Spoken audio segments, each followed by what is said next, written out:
I do have dreams about maps that I wish I didn't have. I'm either sitting at a computer or I'm in a place like this, and I'm trying to organize, and it's always whatever I'm looking for, I can't find it.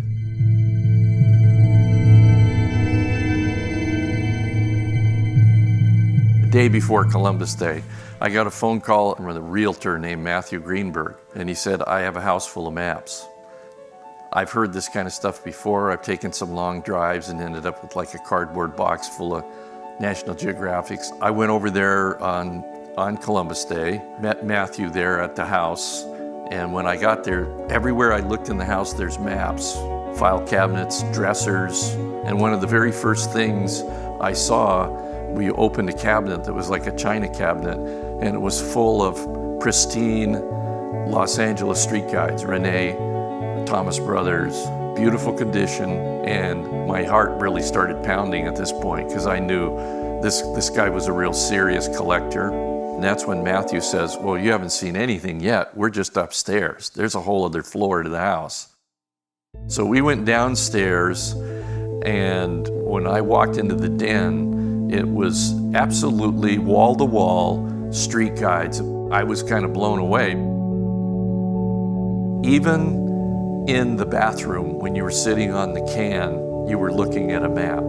That night, I went home, and that night I couldn't even sleep. I was just so freaked out by what I saw. I mean, this is literally an entire map collection like an institution would have.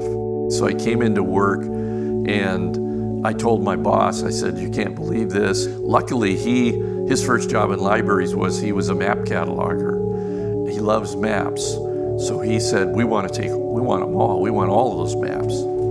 Everything here is from the John Feathers map collection. Los Angeles Public Library's been collecting maps since 1873. This doubled our collection in one single day. This is where the states start. So here's Alabama, Delaware, Florida, Georgia, a ton of Missouri for some reason. There's the married woman's second greatest disappointment, Niagara Falls. It's almost like he wanted to collect every map ever made. If you think about it all at once, your head will pop off. It's like a treasure story, a story of hidden treasure. The beautiful thing about John Feathers' collection is anybody can walk in here and look at this stuff, you know, hold it in your hand. So this is our old Thomas Guide collection. That's the first one ever, 1946. So there's Thomas Guides basically every year. There's Mr. Thomas right there. It's like Willy Wonka says, we're the dreamers of dreams. We're like the storehouse of living history. The story is that John Feathers was the map collector. This is a guy who loved maps. I mean loved maps. He was born with a cleft palate. He was not accepted by his peers. His father was an Air Force man. They moved constantly. He wasn't able to make friends easily. But John Feathers would look at maps, and I think he would sort of feel himself going on these journeys, because he did travel quite a bit. He didn't just stay at home and imagine. He actually went places. When I talked to his stepmother, and she told me that when he was a kid, he would actually like spread these maps out like you would look at a book, like you would read a book and get lost. Maps were his comfort. I'm proud of the fact that we're providing the guy with a legacy that he deserves. We had a map exhibit and I met him. He was introduced to me as, this is John, he's a map lover. I had no idea exactly what that meant for this guy. This guy was a different breed. I don't think I love maps like John Feathers, but I developed a love, especially for maps of Los Angeles. I love pictorial maps, sort of that blend of art and geography. This is from the World's Fair. It's got a really nice pictorial map in it. Sioux City. There's if you want to take a bus vacation. There's Vegas, before Vegas Vic. This is pretty far out. Fort Worth. I'd much rather have this map here. These are some of the more valuable and rare things. There's the Beatnik Map. It's a map that showed the Beatnik hangouts. I blogged about that in LA Magazine. Here's for all the hipsters in Brooklyn. That's where my daughter likes to go when she visits New York. It says apolar like the comedian. Pre-Thomas Guide, street guides of LA. The Gillespie Guide, and then we have the Rene guides. And then we got this masterpiece, a Rene commercial atlas that has overlays that shows all the streetcar lines. This, I've never seen another one.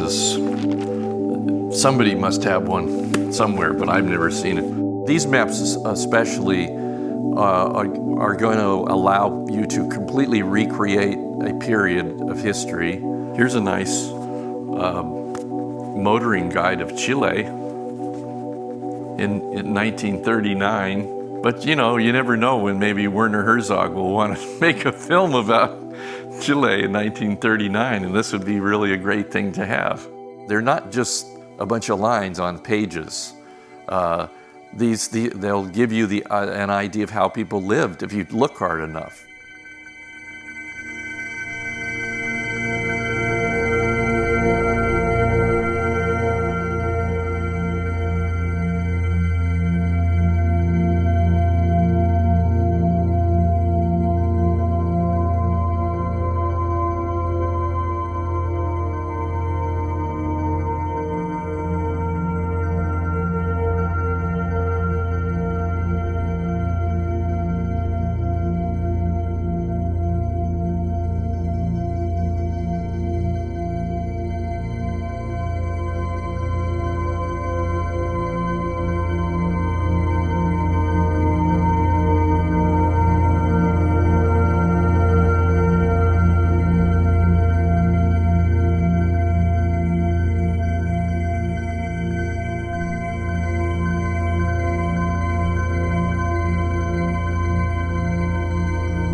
This very nicely dressed elderly Chinese man came and he wanted to see a map of Shanghai in 1932. And it's one of those questions like, oh boy, I doubt that we're going to have something like that, but we did have that. So I spread the map out for this man. He stood in front of it, and like 5 minutes later, I walked by him and his face was tears running down his face. I didn't know what was happening, so I started talking to him, and as it turns out, he had grown up in Shanghai, and his sister was killed when the Japanese bombed the city.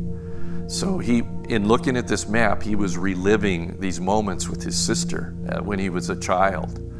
So it was just like a very special, moving experience of the power of a map, you know. And I've seen that a lot. People just sort of discovering or memories or discovering things about, the United States or California or Los Angeles that they didn't know. So it was one of those times where I thought, you know what, I'm doing something worthwhile here. This isn't just a bunch of, I'm just not pushing papers around. And